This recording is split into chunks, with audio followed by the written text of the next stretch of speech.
প্ৰায় 2 লাখ ক্ষুদ্ৰ চাহ খেতিয়কৰ মাজত হাহাকাৰ অন্ধকাৰত 20 লাখৰো অধিক লোকৰ ভৱিষ্যত ৰাজ্যৰ ক্ষুদ্ৰ চাহ খেতিয়কক নিঃশেষ কৰাৰ ষড়যন্ত্ৰ সংকট আৰু দুৰ্যোগৰ সন্মুখীন ক্ষুদ্ৰ চাহ খেতিয়কসকল ক্ষুদ্ৰ চাহ খেতিয়কসকলৰ সমস্যা সন্দৰ্ভত নিৰ্বাচনৰ পাছতে আলোচনাত বহিম বুলি কৈছিল মুখ্যমন্ত্ৰী ডক্টৰ হিমন্ত বিশ্ব শৰ্মাই ক্ষুদ্ৰ চাহ খেতিয়ক আৰু অসমৰ চাহ এটা সংকট আৰু দুৰ্যোগৰ মাজেৰে সময় পাৰ কৰিছে ৰাজ্য চৰকাৰে আমি বিভিন্ন সময়ত সহায় সহযোগিতা আগবঢ়াই আছো ইলেকশ্যনৰ পিছত মই তেওঁলোকৰ লগত আৰু এবাৰ বহিম মুখ্যমন্ত্ৰী ডাঙৰীয়া খেতিয়কসকলৰ কথা শুনাৰ ক্ষুদ্ৰ চাহ খেতিয়কসকলৰ সৈতে আলোচনা কৰাৰ এয়াই উপযুক্ত সময় আসলতে সেই সময় বুলিব পাৰি কাৰণ 1 জুনৰ পৰা ক্ষুদ্ৰ চাহ খেতিয়কৰ পাত নলয় বটলিফ ফেক্টৰীয়ে বটলিফ চাহ নিৰ্মাতা সংস্থাৰ অভিযোগ ক্ষুদ্ৰ চাহ খেতিয়কে অধিক কীটনাশক ঔষধ প্ৰয়োগ কৰিছে চাহত যাৰ বাবে ভাৰতীয় চাহ বোৰ্ড আৰু ফুড সেফটি বিভাগে ধৰিছে বটলিফ চাহ নিৰ্মাতা সংস্থাক পাতটো আমি 1 জুনৰ পৰা নোলোৱাৰ সিদ্ধান্ত লৈছো যে যিটো আমাৰ বন্ধৰ যিটো আমি অনিচ্ছাকৃতভাৱে যিটো আমি বন্ধৰ ঘোষণা কৰিবলগীয়া হৈছে ইয়াৰ প্ৰধান উদ্দেশ্য হৈ গ'ল যে আমি যিবিলাক চাহ বনাই আছো সেই চাহবিলাকত কীটনাশক যিবিলাক আহিছে সেইবিলাক চাহৰ অনুপযোগী আৰু ফুড সেফটি ডিপাৰ্টমেণ্টৰ যি নটিফিকেশ্যন আছে তাত সেইবিলাক চাহ আমি বনাব নোৱাৰো সেই চাহ যদি আমি বনাও তেতিয়াহ'লে আমিও আইনমতে আমি দণ্ডনীয় হ'ম আমি 6 মাহ জেলত থাকিব লাগিব আৰু আমাৰ 1 লাখ টকা আমাৰ ইয়াৰ ওপৰত গভৰ্ণমেণ্টৰ যি আছে ইয়াত আমাৰ ফাইন কৰিব ইয়াৰ বিপৰীতে ক্ষুদ্ৰ চাহ খেতিয়ক সংস্থাৰ বিষয়ববীয়াই ক'লে 2013 চনৰ পৰা ক্ষুদ্ৰ চাহ খেতিয়কৰ মাজত সজাগতা অনা হৈছে 90% অধিক কীটনাশক বা নিষিদ্ধ কীটনাশক ব্যৱহাৰ নকৰে 2013 চনৰ পৰা 2013 চনৰ ভাৰতীয় চাহ বোৰ্ড আৰু আমাৰ টুকলাই গৱেষণা কেন্দ্ৰৰ পৰা তেওঁলোকৰ বিষয়ববীয়াসকল আহি পিনে আমাক বিভিন্ন ধৰণে প্ৰত্যেকটো অঞ্চলত গৈ পিনে তেওঁলোকে সজাগতা সভা পাতিছে এই কেমিকেলৰ সন্দৰ্ভত আৰু আমি সদখন ক্ষুদ্ৰ চাহ খেতিয়ক সন্থাৰ নিজৰভাৱে সিদ্ধান্ত লৈ আমি গাঁৱে গাঁৱে আমি এই বিষয়টো এৱাৰনেছ প্ৰগ্ৰেম কৰি আছো আৰু তৎসত্ত্বেও আমি এতিয়া 100% ভিতৰত হয়তো 2-এজনৰ ভিতৰত থাকি যাব পাৰে তো 100% ভিতৰত 90 জনে কিন্তু এইটো সম্পূৰ্ণ নাই মৰা হয়তো 2-এজন থাকিব পাৰে মই তাত এইটো নকওঁ যে 2-এজনে নাই থাকি যাব পাৰে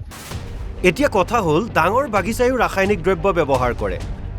ক্ষুদ্ৰ চাহ খেতিয়কেও ৰাসায়নিক দ্ৰব্য ব্যৱহাৰ কৰে ডাঙৰ বাগিচায়ো ক্ষুদ্ৰ চাহ খেতিয়কৰ পাত ক্ৰয় কৰে তেন্তে বটলিফ ফেক্টৰীয়ে নিকিনাৰ সিদ্ধান্ত কিয় বৃহৎ চাহ গোষ্ঠীৰ ষড়যন্ত্ৰ নেকি এয়া কাৰ লাভৰ বাবে এনে কৰা হৈছে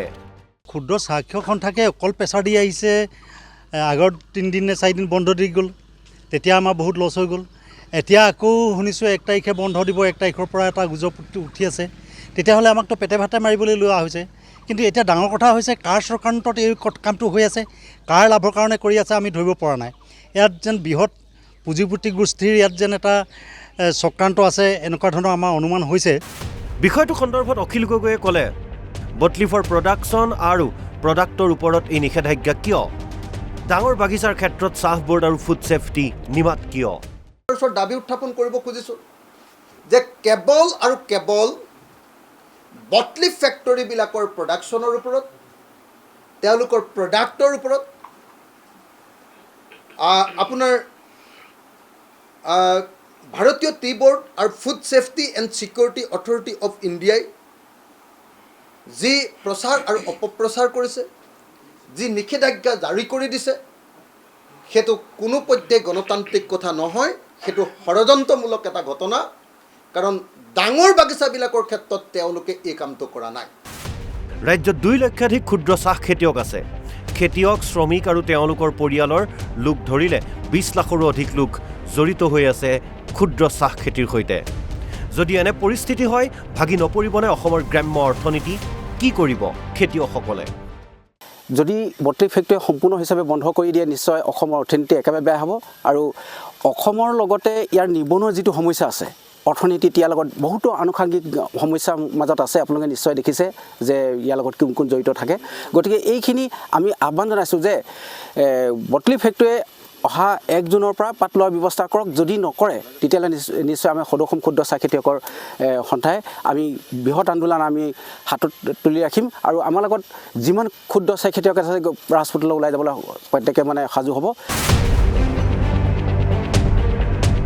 ব্যুৰো ৰিপৰ্ট NB News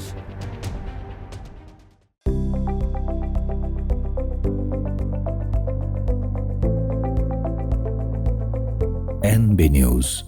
সহজ সৰল ভাষাত নৱভাৰতৰ কথা।